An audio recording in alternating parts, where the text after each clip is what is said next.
एक बार मेरे साथ बोलिए, हर हर नर्मदे। जय बड़ा देव जी, जय सेवा और जय जौहर। ये महाकौशल की भूमि है। आदिवासी संस्कृति, आप सबकी संस्कृति का ये आंगन है। इस धरती को मेरा बहुत बहुत प्रणाम। क्रांति दूत शंकर शाह जी, श्री रघुनाथ शाह जी, श्री हृदय शाह जी, श्री दलपत शाह जी, श्री टंटिया मामा जी, रानी दुर्गावती जी, रानी अहिल्याबाई जी, अवंतीबाई लोधी जी और रानी फूल कुंवर जी को मेरा नमन। ये एक ऐसी धरती है जहां इतने सारे वीर, इतने सारे महापुरुष रहे हैं। यहाँ आपकी एक बहुत खास संस्कृति है। आते वक्त मैं सोच रही थी कितनी सुंदर, प्राचीन और अनूठी संस्कृति है आपकी। मुझे याद है मेरी दादी जी इंदिरा जी कहती थी कि दुनिया से सबसे बढ़िया संस्कृति है, क्योंकि इसमें आपको प्रकृति से प्रेम सिखाया जाता है, आपको प्रकृति की सुरक्षा करना सिखाया जाता है, प्रकृति की पूजा करना सिखाया जाता है और प्रकृति पर निर्भर आप एक सादा जीवन जीते हैं। अथक मेहनत करते हैं, परिश्रम करते हैं, कर्मठता के आपके असूल हैं और पारंपरिक हुनर और कौशल के सहारे आप अपना जीवन चलाते हैं। साथ साथ प्रकृति को आप समृद्ध रखते हैं और मजबूत रखते हैं। देखिए, मैं अभी मणिया चौगान में गई थी। वहां पे मैंने पहली बार देखा ऐसी जगह को, और आप सबकी श्रद्धा उस जगह से जुड़ी है। वहां पे आपकी आस्था जुड़ी है। आदिवासी आस्था के गौरव का केंद्र है। मैं वहां गई तो मुझे बताया गया कि जो आपकी पगड़ी है, इससे आपका सम्मान जुड़ा हुआ है। मुझे बताया गया कि अगर कोई ऐसी बात होती है, मान लो किसी से ऋण ले लिया, चुका नहीं पा रहे हैं, तो आप पगड़ी रख के जाते हैं। तो ये बात मेरे मन में आई कि जब हम यहाँ चुनाव के समय आते हैं और हम आप सबसे बड़े बड़े वादे करके जाते हैं और कहते हैं कि हम ये करेंगे, घोषणाएं करते हैं, तो एक तरह से हम अपनी पगड़ी आपके सामने रखते हैं।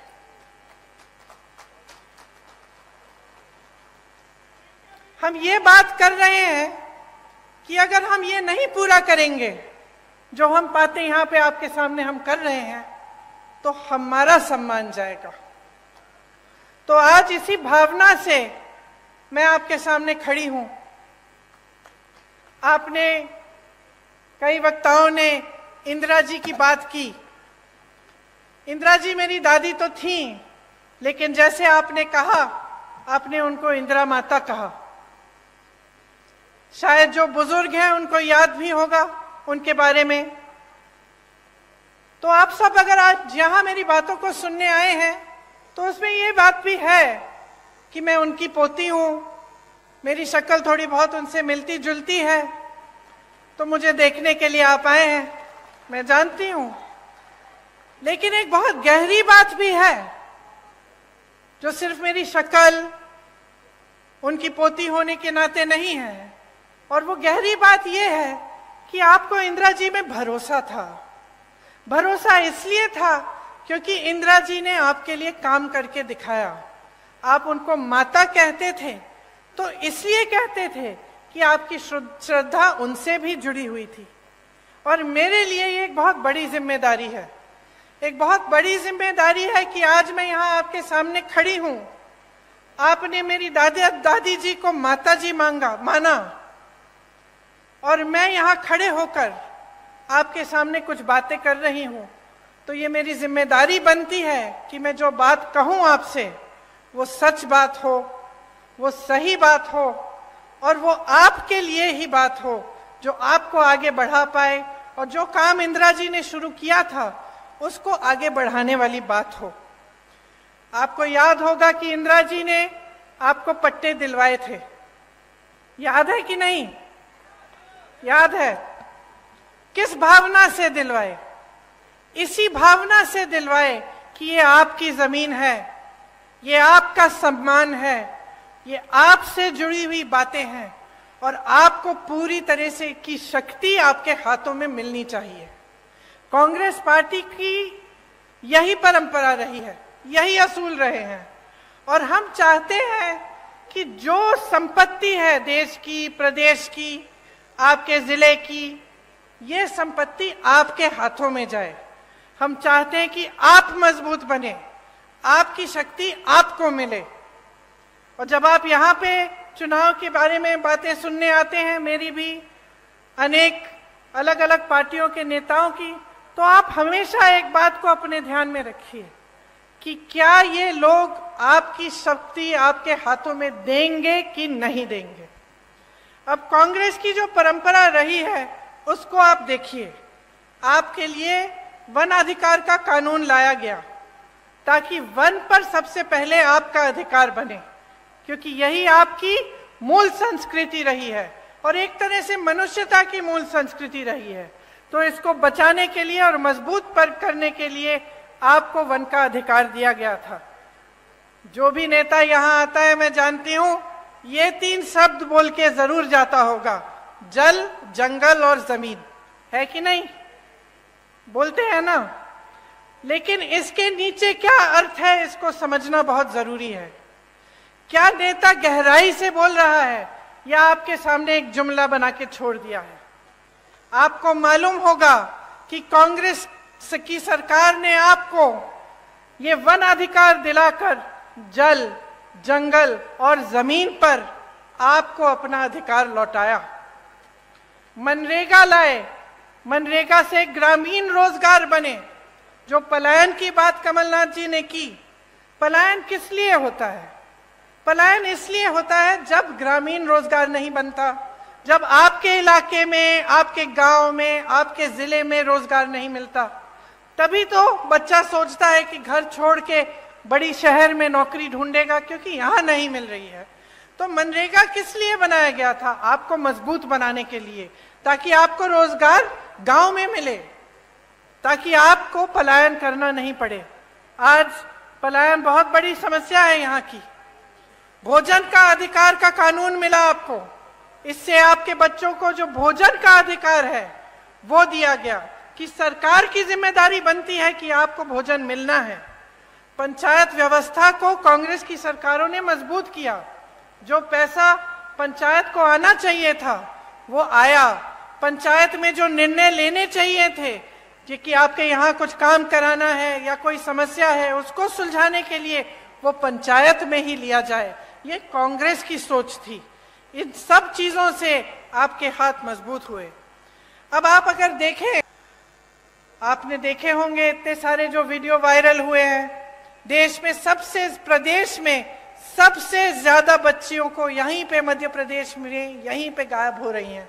सबसे ज्यादा बच्चियां, 1.5 लाख बच्चियां और महिलाएं गायब हो गई हैं इनके राज्य में।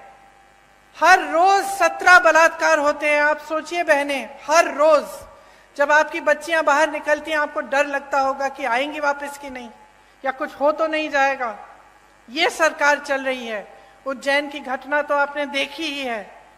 और आदिवासी जनों पर, आप पर जो अत्याचार बरसाए जा रहे हैं उनका अब कोई मुकाबला नहीं है। पूरे देश में मध्य प्रदेश उनमें नंबर 1 हो गया है।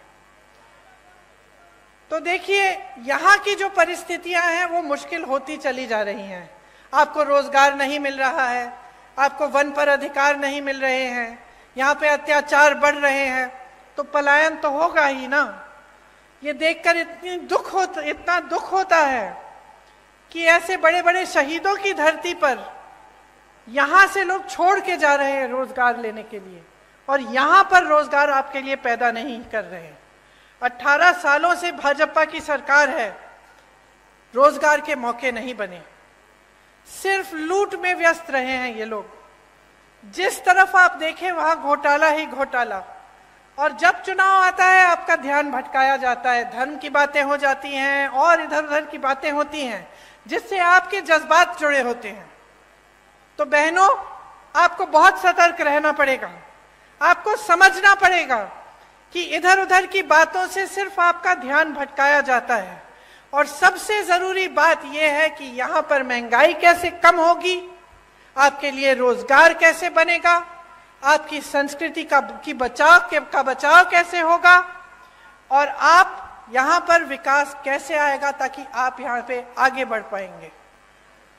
यहां पे तेंदुपत्ता के बहुत सारे मजदूर हैं, आप जानते ही हैं, मुझसे अच्छी तरह जानते हैं कि कितना शोषण हो रहा है। तेंदुपत्ता चुनने का काम करने वाले भाई बहन दिन भर काम करते हैं, सुबह निकलते हैं, शाम तक सूरज के ढलने तक तेंदुपत्ते को चुनते हैं, बहुत मेहनत करते हैं, एक एक पत्ती की गड्डी बनाते हैं, फिर उसे ले जाकर बेचते हैं। महिलाएं पत्ता बेचने जाती हैं और देर रात तक नहीं लौटती, लेकिन इन्हें क्या सही दाम मिल रहा है तेंदुपत्ता का? आप बताइए। तेंदुपत्ता बोनस में भी भ्रष्टाचार किया हुआ है, अभी तक नहीं मिला। किस किस को मिला है बोनस? तो मिलेगा कैसे जब भ्रष्टाचार किया है इसमें? आप सोचिए, हर जगह भ्रष्टाचार कर रहे हैं। आपकी महिलाएं जाके तेंदुपत्ता रोज उसका काम करती हैं, उसको चुनने का काम करती हैं, सुबह से शाम तक काम करती हैं, रात को घर आती हैं, और बोनस में ये भ्रष्टाचार करते हैं, पैसे ये बनाते हैं, आपको सही दाम नहीं मिलता। आपको मालूम है कि छत्तीसगढ़ में 4000 रुपए मिलता है तेंदुपत्ता का दाम। यहाँ को धान का बोनस नहीं दिया। छत्तीसगढ़ में जहां कांग्रेस की सरकार है वहां सबसे ज्यादा धान का दाम मिल रहा है पूरे देश भर में। ये काम कर रही है कांग्रेस की सरकार। ये तेंदुपत्ते पर बोनस देने का काम किसने शुरू किया था आपको मालूम है? इंदिरा माता ने किया था शुरू, उन्होंने शुरू किया था। जब वो यहाँ आई और उन्होंने देखा कि यहाँ की महिलाएं इतनी मेहनत कर रही हैं, तो उनको लगा कि आपकी मदद होनी चाहिए। आज बोनस का पैसा जैसे आप कह रहे हैं नहीं मिलता है, आपको चप्पल दे रहे हैं, छाते दे रहे हैं, जूते दे रहे हैं, बोनस का पैसा नहीं दे रहे हैं। उसमें कमीशन होगा, ठीक है, सही बात कह रहे हैं आप, बिल्कुल। लेकिन आपके सम्मान की क्या बात है? आपके सम्मान की क्या बात है? क्या जूता चप्पल छाते से आपका सम्मान जुड़ा है? आप मेहनत करते हैं, क्या आपको अपनी मेहनत की कमाई नहीं मिलनी चाहिए? क्या आपकी मेहनत में आपका सम्मान नहीं है? तो ये जो है ये सोच है ना, इसी के बारे में आपको बताना चाहती हूं। एक तरफ कांग्रेस की सोच, आपकी सम्मान, आपका सम्मान, आपकी संस्कृति, आपकी परंपराएं को आगे बढ़ाने वाली सोच, और उसके बारे में मैं और बताऊंगी आपको कि कैसे छत्तीसगढ़ जैसे प्रदेश में कैसे कैसे काम हो रहे हैं। और दूसरी तरफ भाजपा की सोच जो है कि जब आप सत्ता में हैं कुछ नहीं करें, जनता को आगे बढ़ाने का काम नहीं करें, भ्रष्टाचार करते जाएं, जहां पे आपको मौका मिला वहां हाथ मार लिया, पैसे लूट लिए, काम नहीं किया। चुनाव आने का समय आया, 18 साल से जो आपने काम नहीं किया वो चुनाव के 18 दिन पहले आप शुरू कर लेते हैं। ये घोषणा करेंगे महिलाओं के लिए, आदिवासी जनों के लिए घोषणा करेंगे, कोई और घोषणा कर देंगे बच्चों के लिए, युवाओं के लिए। लेकिन जब आप 18 साल से आपकी सरकार है, जब आप सत्ता में हैं और आप थे, तो आपने क्यों नहीं किया ये काम? ये मैं पूछना चाहती हूँ। और मैं चाहती हूं कि आप सबका ध्यान इसी तरफ आकर्षित हो। आपको आपकी सम्मान की कमाई मिलनी चाहिए। ये जो इन्होंने चप्पल, जूते, छातों की बात की है ना, इसको बंद कराइए। देखिए, थोक में खरीदते हैं, आपको एक जोड़ी चप्पल पकड़ा देते हैं, आपका कौन सा साइज है नहीं है वो भी नहीं मालूम, ऐसे ही पकड़ा देते हैं और सोचते हैं कि ये चप्पल, ये जूते, ये छाते आपको पकड़ाने से आप चुप हो जाएंगे और अपना बोनस नहीं मांगेंगे। इतना भी आदर नहीं करते आपकी मेहनत का। ये आपकी मेहनत की कमाई है, आपका अधिकार है। आपको बोनस मिलना चाहिए और आपको तेंदुपत्ता का सही दाम मिलना चाहिए। अब मैंने छत्तीसगढ़ की बात की, मैंने छत्तीसगढ़ की इसलिए बात की, बहनों सुन लो, क्योंकि छत्तीसगढ़ में कांग्रेस की सरकार है। अभी अभी कुछ दिनों पहले मैं बस्तर गई थी, जहां पे आपकी तरह, यहाँ की तरह आदिवासी संस्कृति है, आदिवासी बहन भाई रहते हैं। तो वहां जो कांग्रेस की सरकार है, सबसे पहले तो आज के दिन तेंदुपत्ता के लिए वहां पे 4,000 रुपए मिल रहे हैं पर बोरा, प्रति बोरा। आदिवासी क्षेत्र को उन्होंने एक ब्रांड बना दिया है, मतलब पूरी दुनिया में जाना जाता है बस्तर की ये आदिवासी क्षेत्र है, एक ब्रांड है। वहां पे बड़े बड़े मिलेट के प्रोडक्शन के प्लांट लगा दिए हैं, ताकि वहां की जो उपज है उसमें से ऐसी ऐसी चीजें बनी जो पूरी दुनिया में, पूरे देश भर में पहुंच सके। वहां कोदा, कुटकी, रागी, ज्वार जो उगता है, उसमें से ऐसी ऐसी चीजें बनाई हैं जो दिल्ली की बड़ी बड़ी दुकानों में बिक रही हैं। अच्छा, वहां इंग्लिश मीडियम स्कूल खोले हैं अपने आदिवासी बहन भाइयों के लिए। वहां की ये नीति है कि आदिवासी पाठशालाएं बनाई हैं जिसमें आपकी संस्कृति सिखाई जाती है। गौठान में रोजगार बनाए हैं, ताकि जो मेरी बहनें हैं, मैं आपको बताना चाहती हूं, जो काम कांग्रेस की सरकार ने छत्तीसगढ़ में किया, मैं गई थी काम को देखने के लिए। वहां मैं कुछ महिलाओं से मिली, वहां जो स्वयं सेवा समूह है उनके गौठान हैं, और मैंने पूछा कितना कमा रही हो बहन? पता है क्या जवाब मिला? 1 लाख से 6 लाख रुपए बहनें कमा रही हैं गौठान चला के। तो क्या आप नहीं चाहेंगे कि आपके प्रदेश में भी एक ऐसी सरकार आए जो आपको समझे और ये समझे कि आपकी जरूरतें क्या है? गौठान बनाएंगे या इसमें से हम कैसे कैसे काम करा सकते हैं, कहाँ कहाँ रोजगार पैदा हो सकता है बहनों के लिए, भाइयों के लिए, कैसे ऐसे वन के उपज हैं जिनको हम आगे बढ़ा सकते हैं। आपको पता नहीं होगा, छत्तीसगढ़ में 60 से ज्यादा वन उपज को समर्थन मूल्य दिया जाता है, मतलब कि उसका दाम आपको मिलता है। यहां तो आपको एक तेंदुपत्ता का नहीं मिल रहा है, वहां 67 वन उपज के लिए आपको सही दाम मिलता है। तो आप सोचिए कि अगर आप सही सरकार चुनते हैं और आप सही पार्टी को वोट देते हैं, जिसके नेता आपको गुमराह करने के लिए काम नहीं करते, आपको आगे बढ़ाने के लिए काम करते हैं, तो कितनी तरक्की आ सकती है आपके जीवन में। आप में हुनर है, हमारी बहनें गुलदस्ता बनाती हो, खिलौने बनाते हो, पेंटिंग बनाते हो, मूर्तियां बनाते हो, हुनर है ना, कला है और आपकी अपनी है। अब इसको लेकर अगर देश भर में, दुनिया भर में आप इसको भेज सकते हैं और इसके जरिए आप कमा सकते हैं, तो आपके लिए कितना अच्छा होगा। और यही काम हमारी सरकारें करके दिखा रही हैं, छत्तीसगढ़ में कर रही हैं, राजस्थान में कर रही हैं। आपका सम्मान देश भर, दुनिया भर में फैलता है और बनता है। यहां भी हम चाहते हैं कि अगर सरकार आएगी तो ये एक घोषणा है कि मैं करने जा रही हूं कि तेंदुपत्ता के लिए प्रति बोरा 4,000 रुपए यहां पे भी आपको दिलवाया जाएगा। और जैसे छत्तीसगढ़ में पेशा कानून लागू किया है, उस तरह से यहां पे भी पेशा कानून लागू होगा। आपने तो देखा होगा कि आज मध्य प्रदेश में कैसी सरकार चल रही है। मेरे ख्याल से 225 महीनों की सरकार है और 250 घोटाले हैं। 18 साल से सरकार चल रही है, 22,000 घोषणाएं की हैं, मंडला जबलपुर की जो सड़क है 10 साल से बन रही है, 10 साल से। पहले 4 लेन की बन रही थी, अब 2 लेन की बन रही है, लेकिन 10 सालों में बना नहीं पाए। वही मैं कह रही हूं, ढंग से नहीं बनी है। आप आ जाइए ना मंच पे।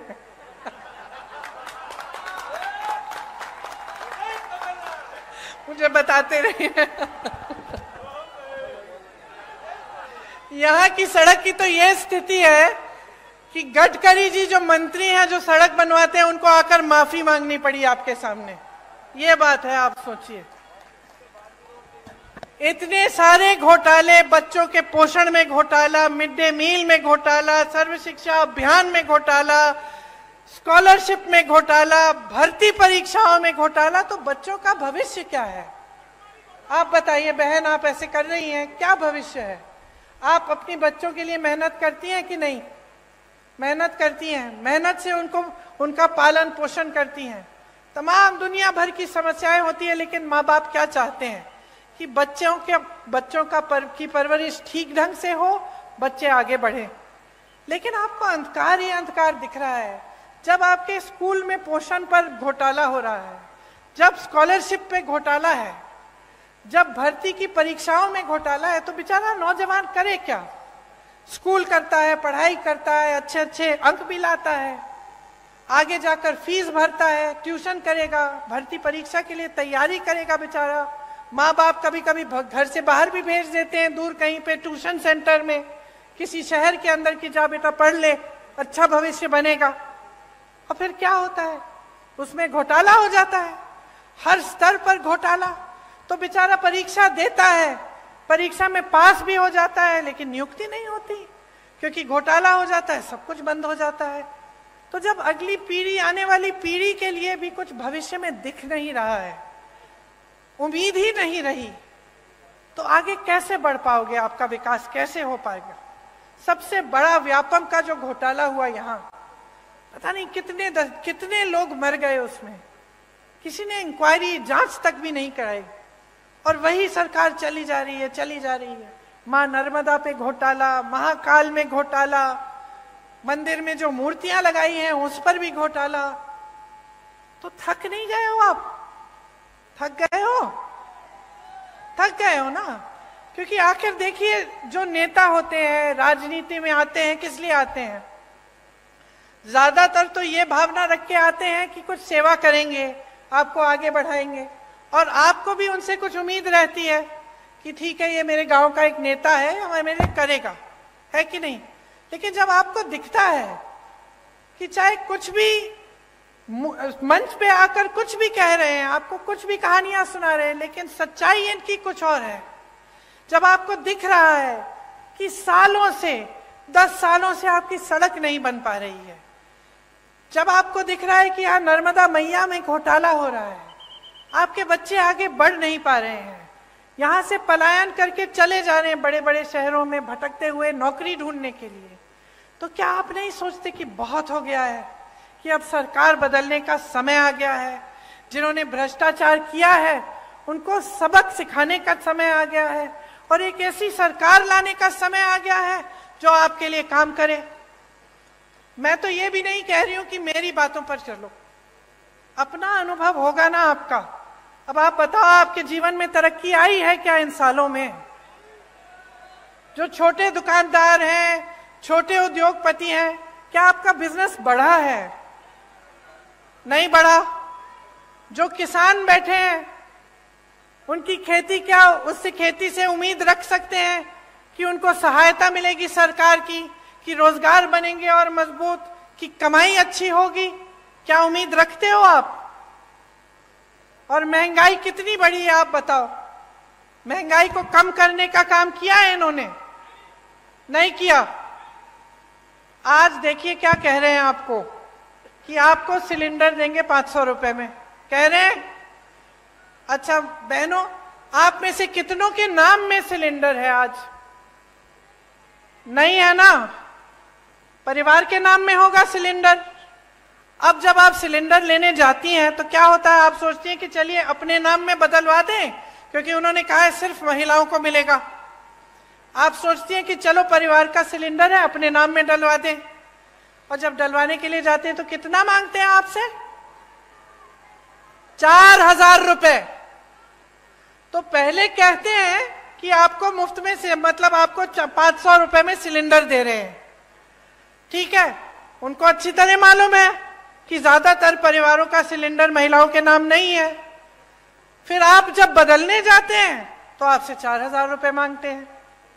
और इसके ऊपर भी सोचिए, देखिए, कांग्रेस की जब सरकार थी आपको 60 रुपए में राशन मिलता था कि नहीं मिलता था? और 425 रुपए में सिलेंडर मिलता था। इसका मतलब है कि 485 रुपए में आपको राशन भी मिल जाता था, सिलेंडर भी मिल जाता था। सच बात है। अब इन्होंने आपसे कहा कि चलो सिलेंडर हम आपको 500 में दे देते हैं, राशन आपको मुफ्त दे रहे हैं। ठीक है, और सिलेंडर आज तक, जब तक इन्होंने 500 की बात की, इतने सालों से इनकी सरकार चल रही थी, तो आपको कितने का मिलता था? 1125 रुपए का। तो हम दे रहे थे आपको 485 रुपए में सिलेंडर और राशन। इनके मुफ्त के राशन के साथ आपको 1125 में सिलेंडर मिल रहा था। तो नुकसान किसका हो रहा था? तो इन्होंने तो मार्केटिंग अच्छी कर ली, अभी भी कर रहे हैं। महिलाओं को 500 में सिलेंडर मिल जाएगा, मुफ्त में आपको राशन मिल रहा है। लेकिन असलियत क्या है, इसको पहचानो। नुकसान अभी भी आपका हो रहा है। देखिए, आपके बच्चे बीमार पड़ते हैं, दवाई खरीदनी पड़ती है, दुकान जाते हो, महंगी महंगी दवाइयां, दवाई पे जीएसटी है। आपके छत में से पानी गिर रहा है, छत को ठीक करना है, सीमेंट, कुछ भी आपको जिस चीज का इस्तेमाल करना होता है वो महंगा हो गया है, उस पे जीएसटी है। मेरे किसान भाई बहन, डीजल पे, पेट्रोल महंगा, डीजल महंगा, जो भी आप इस्तेमाल करते हैं उस पे जीएसटी है। तो कैसे गुजारा कर रहे हैं? कभी मैं सोचती हूँ, मुझे समझ में ही नहीं आ रहा गुजारा कैसे कर पा रहे हो। एक तरफ रोजगार बंद है, बना ही नहीं रहे हैं। जहां से बनते थे बड़े बड़े पीएसयू, वो तो सारे इन्होंने अपने बड़े बड़े दोस्तों को बेच दिए। छोटे उद्योगों से रोजगार बनते थे, खेती से बनते थे, सब बंद कर दिया। मनरेगा बंद कर दिया, ग्रामीण रोजगार बंद कर दिया। छोटे छोटे उद्योग, दुकानदार इतने त्रस्त और परेशान है, खुद कमा नहीं पा रहे हैं, रोजगार कहां देंगे? एक तरफ रोजगार बंद, दूसरी तरफ महंगाई इतनी बढ़ चुकी है, ऊपर से अत्याचार लादे जा रहे हैं आप पे। तो आप गुजारा कैसे करते हैं? आप सुबह जब उठते हैं तो कैसे सोचते हैं कि चलो एक और दिन हम निकाल लेते हैं, चलते हम तेंदू पत्ते को चुनने के लिए, शायद कुछ कमाई हो जाए। क्या ये सही है जो आपके साथ हो रहा है? क्या ये सही है? जोर से बोलो। सही नहीं है, क्योंकि हम सब जो यहां खड़े हैं आपकी वजह से खड़े हैं। जितने भी नेता हैं, हमारी पार्टी के हों, किसी और पार्टी के हों, उनको बनाने वाले आप हैं। आप सत्ता नहीं दोगे ना, आप वोट नहीं दोगे, तो हिम्मत है किसी की इस स्टेज पे आने की, इस मंच पे खड़े होने की? तो शक्ति किसकी है? जोर से बोलो, शक्ति किसकी है? वोट किसका है? तो इस्तेमाल करो इस शक्ति को। आंख मत बंद करो, जागरूक बनो, अपनी शक्ति को समझो, इसे पहचानो। ये जो खेल खेले जाते हैं आपके साथ, इनको देखो, कितने पद खाली हैं इस सरकार में। आप कहीं भी किसी भी स्तर पर देखिए, पद खाली पड़े हैं, लेकिन यहाँ के नौजवान बेरोजगार हैं। क्यों? पद पड़े हुए, पद दो, भरो उनको। नहीं, आप भर्ती के घोटाले करते हैं, भरना नहीं चाहते। आप स्वास्थ्य की व्यवस्था में देखिए, 70,000 शिक्षकों के पद खाली हैं। स्वास्थ्य व्यवस्था में हर स्तर पर 90% से ज्यादा पद खाली हैं। ये मंडला में आपका अस्पताल नहीं है आज तक। 18 सालों से सरकार है, आपको दूर दूर जाना पड़ता है जब आप बीमार पड़ते हैं। क्यों? ये सरकार तो आपने बनाई है। जैसे मैंने कहा, सत्ता आपने दी है, वोट आपका था, तो अब जिम्मेदारी भी तो आपकी बनती है। मैंने कहा, मैं इंदिरा जी की पोती हूं, एक बहुत बड़ी जिम्मेदारी है कि मैं आपके सामने सच बोलूं। कि मैं जो बातें करूं वो बातें करके भूल ना जाऊं, लेकिन आपकी भी बहुत बड़ी जिम्मेदारी है। आपके भी पूर्वज इस देश के लिए शहीद हुए। जब मैं यहां आई, जब मैंने अपना भाषण शुरू किया तो कितने नाम लिए। ये किसके पूर्वज थे? आपके पूर्वज। इन्होंने इस देश के लिए, आपकी धरती के लिए लड़ाई की, आजादी की लड़ाई लड़ी। तो उनके प्रति भी आपकी जिम्मेदारी बनती है ना, अपनी संस्कृति, अपनी परंपराओं के प्रति। और सबसे बड़ी जिम्मेदारी क्या है कि आप ऐसी सरकार चुने जो आपके देश प्रदेश में विकास लाए और आपके लिए दिन रात काम करे। अगर यहां अस्पताल नहीं है तो इनकी हिम्मत नहीं होनी चाहिए थी आपके सामने आने की, कि 18 साल से सरकार चला रहे हैं, 10 सालों से सड़क नहीं बना पाए, 18 सालों से यहां अस्पताल नहीं बना पाए। आज पूरे प्रदेश में सीएचसी में एक भी आंख का डॉक्टर नहीं है। जब आंख की बीमारी होती है कहां जाते हो? प्राइवेट में जाना पड़ता है। ठीक है, जाओ प्राइवेट में, लेकिन पैसे ही नहीं कमा रहे हो, कमाने के मौके नहीं मिल रहे हैं, कमाई नहीं हो रही है, महंगाई बढ़ रही है, तो कहां प्राइवेट में जाओगे इलाज कराने के लिए? किसी ने सोची है ये बातें? तो ये देखिए, अगर एक सही सरकार होती है, उसकी सही नियत होती है, तो बहुत कुछ हो सकता है। आपने सुना होगा, राजस्थान के किसी भी राजस्थान के वासी से पूछिए, वहां चिरंजीवी योजना है, कांग्रेस की सरकार है। चिरंजीवी योजना में 25 लाख तक आपका इलाज मुफ्त सरकार कराती है।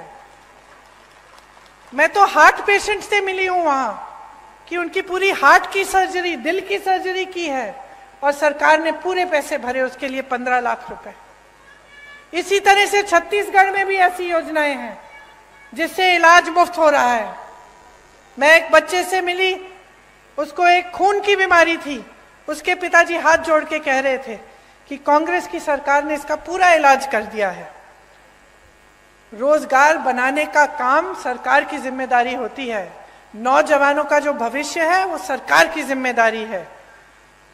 आपने सुना होगा कि हम बार बार कहते हैं कि जाति जनगणना होनी चाहिए। इससे पता चलेगा कि ओबीसी के कितने लोग हैं, दलित के कितने लोग हैं, अनुसूचित जनजाति के कितने लोग हैं इस देश में। और आप सोचिए कि भाजपा की जो देश में केंद्र में सरकार है, इसके बारे में बात नहीं करना चाहती। अरे हम तो यही कह रहे हैं कि गिनती तो करो। हम ये मांग कर रहे हैं कि गिनती करो, हमें बताओ। आप सोचो, आपका बड़ा परिवार है, बड़ा घर है, बड़ा परिवार है, बहुत सारे बच्चे हैं। अगर आपको मालूम ही नहीं कि कितने लड़के हैं, कितनी लड़कियां हैं, कितने बच्चे स्कूल जाने लायक हैं, कितने बड़े हैं, छोटे हैं, तो आपको ये जो गिनती है ये करनी जरूरी होती है कि नहीं होती है? कि आप जा रहे हो दुकान, कुछ खरीदना चाहते हो उनके लिए, तो जानना तो जरूरी है ना कि बहुत बड़ा परिवार है भाई, वो चाचा जी के 3 बच्चे हैं और मामा जी के 4 बच्चे हैं। जरूरी है कि नहीं? घर में जरूरी होता है अगर बड़ा परिवार होता है या बड़ा गांव होता है। अब हम कह रहे हैं देश में गिनती करो, हमें बताओ पिछड़ी जाति के कितने हैं, अनुसूचित जाति के कितने हैं, दलित कितने हैं, अनुसूचित जनजाति के कितने हैं।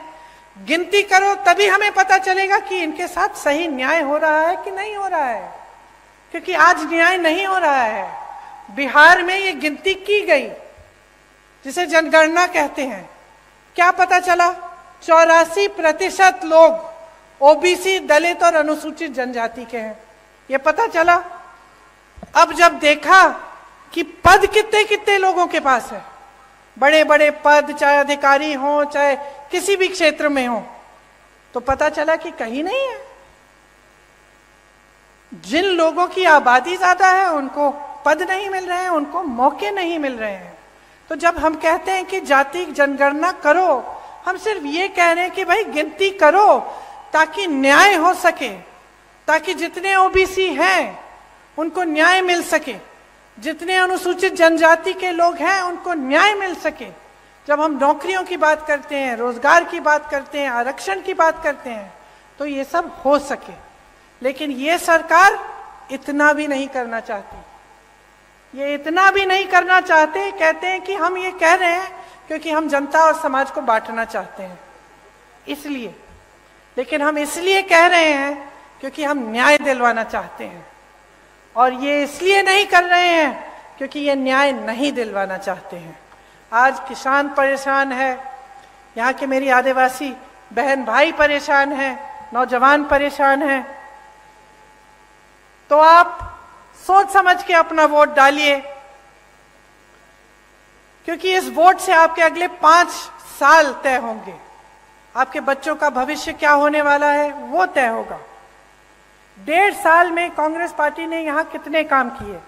15 महीनों में 27 लाख किसानों का कर्ज माफ किया, सामाजिक सुरक्षा का पेंशन 600 रुपए किया, 1 करोड़ परिवारों को 100 रुपए में 100 यूनिट की बिजली दिलवाई, 1000 गौशालाएं बनाई, 12,000 बर्तन बैंक बनाए, ओबीसी आरक्षण को 14% से 27% तक बढ़ाया। कांग्रेस की सरकार आपके लिए काम करके दिखाती है। आज भी आपके सामने कुछ गारंटी लाई है, इनके बारे में मैं 2 मिनट के लिए आपको बताती हूं, उसके बाद आप जा सकते हैं घर। कष्ट हो रहा है, शायद धूप भी है। देखिए, जैसे किसान को कर्ज माफ करने का काम हमने शुरू किया था, उसको हम फिर से शुरू करेंगे। तो किसानों का कर्ज माफ करेंगे। 100 रुपए में जैसे 100 यूनिट बिजली आपको पहले दिलवाई थी, वो फिर से दिलवाएंगे। 200 यूनिट की बिजली हाफ की जाएगी, बिल हाफ की जाएगी, मतलब उसकी बिल आधी आएगी। पुराना पेंशन लागू होगा। जितने भी अधिकारी हैं, सरकारी जो रोजगार होता है उसका महत्व यही होता है कि जब वो रोजगार मिलता है, वो नौकरी मिलती है, तो हमें लगता है कि चलो ठीक है, रिटायर होने के बाद भी कुछ आते रहेगा, हम सही सलामत सुरक्षित रहेंगे। आज वो भी छीना गया है आपसे। तो जहां जहां कांग्रेस सरकार में है, अभी भी ओपीएस लागू है, और हम चाहते हैं कि प्रदेश में, मध्य प्रदेश में भी लागू होगा। गैस के सिलेंडर के लिए जैसे हमने पहले कहा, आपको 500 रुपए में आपको सिलेंडर मिलेगा। महिलाओं को 1500 रुपए प्रति माह दिया जाएगा, आपके खातों में आएगा बहनें। 5 हॉर्स पावर की सिंचाई की बिजली किसानों को मुफ्त मिलेगी। ओबीसी का आरक्षण 27% तक रहेगा, और जाति जनगणना जिसकी बात मैंने की, वो गिनती जिससे आपको आगे जाकर न्याय मिल पाए, वो हम मध्य प्रदेश में करेंगे। जहां भी 50% से अधिक आदिवासी आबादी है, वहां 6ठी अनुसूची डाली जाएगी। अनुसूचित जाति और अनुसूचित जनजाति के खाली पड़े बैकलॉग पदों पर तत्काल उनको भरा जाएगा, जो पहले से खाली पड़े हैं।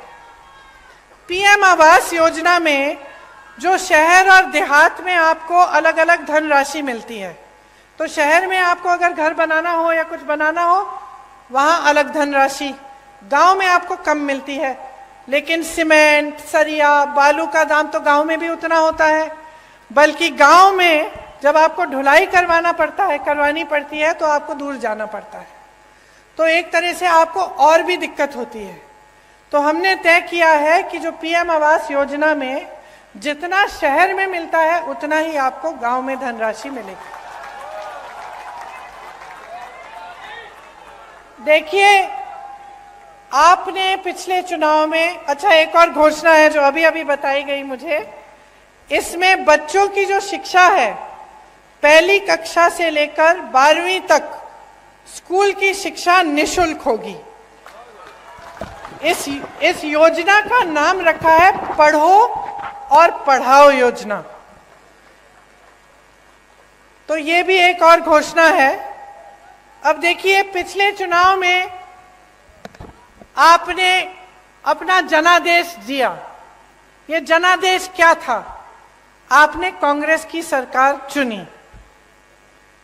इसको धन आदेश के दम पर बदला गया।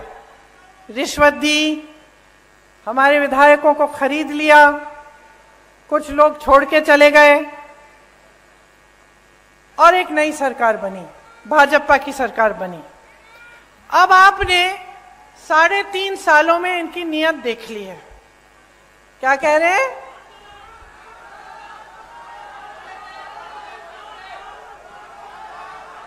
सुनाई नहीं दे रहा ठीक से, मुझे बताइए। हाँ जी, कमलनाथ जी आइए। आप सब जानते हैं कि कांग्रेस की सरकार किसानों की हितैषी है। मैं यहां नहीं बोल रहा, पर मैं आपको एक आश्वासन दे सकता हूं कि आप निराश नहीं होंगे।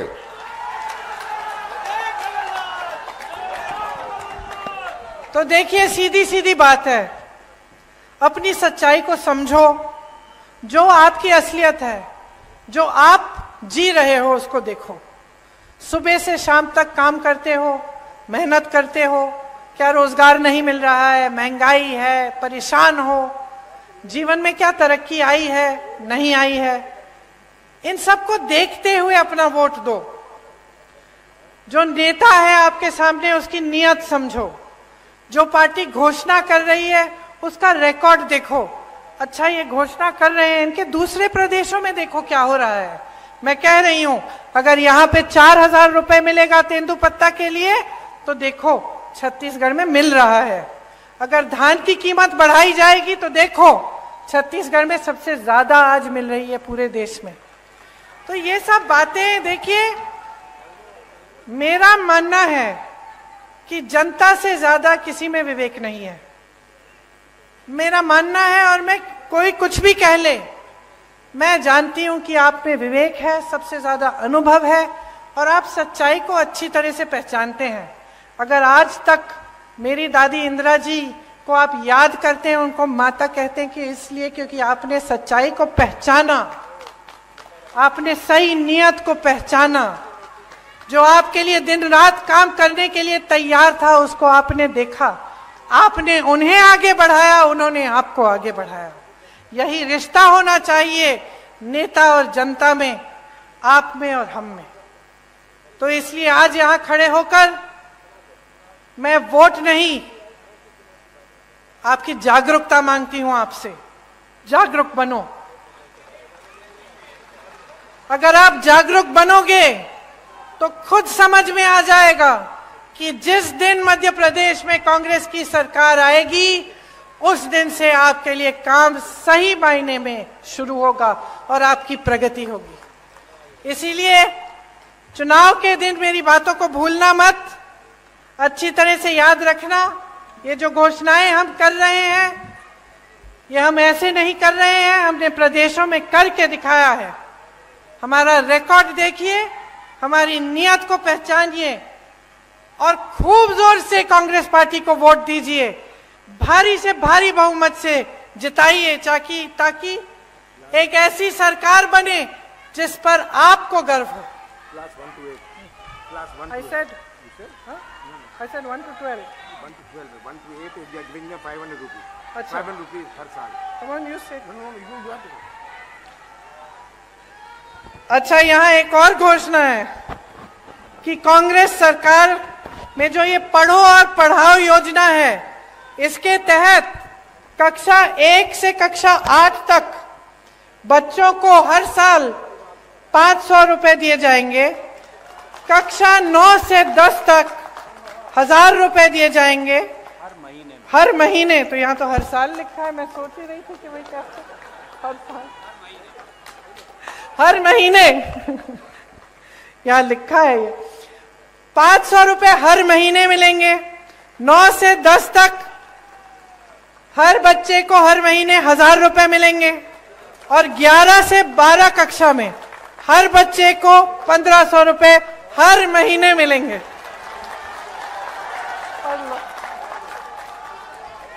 अच्छा, एक बार मेरे साथ कहिए, जय हिंद, जय हिंद, जय हिंद। धन्यवाद।